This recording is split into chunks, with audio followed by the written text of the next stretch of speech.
Vil du gerne lære noget push-up? Men du synes, at normalt push-up på jorden er for svært, så prøv at køre de her trin for at trine dig op til at kunne køre ind. Step 1. Kør dig op ad en væg eller en pæl, hvor du står næsten helt oprejst, hvor du bare kører sådan her. Det burde næsten alle lære kunne gøre, så det er derfor, det fungerer som det første trin. Trin 2. Find en boks. Stil den rimelig oprejst, så den går næsten op til din hofte, eller også helt op til din hofte. Så går du ned på den sådan her. Har armene med en 45 graders vinkel ud fra dig sådan her. Og så går du ned sådan her. Trin 3. Du tager den samme boks, og så vælter du den bare ned. Har armene 45 grader ud fra dig, og så kører du egentlig bare på samme måde som før. Trin 4, som jeg alle nok kender, så er det knæ push-up, hvor du bare har knæene nede, og så kan du egentlig bare krydse fødderne, det der var lidt med at holde en god form. Og så kører du egentlig bare ned. Det er super nemt, fordi det eliminerer lidt det meste af din benvægt, når du øves.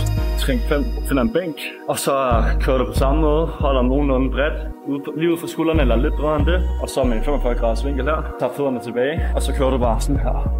Det er lidt tungere end en knæ push-up, men ikke meget. Og når du kan køre 8 gentagelser på bænken, så burde du kunne lave i hvert fald 1 eller 2 rigtige push-ups flat på jorden. Så hvis du starter med at kun kunne lave et par stykker op ad en væg, så træner du bare den op, til du kan lave 8. Og så går du igennem trinene på den måde, så hver gang du kan lave 8 gentagelser på en af trinene, så går du et trin op. Så rammer bænken, og så kan du prøve at lave et par stykker på jorden og se, hvordan det går. Husk igen videoen, så du kan finde den, hvis du får brug for den senere.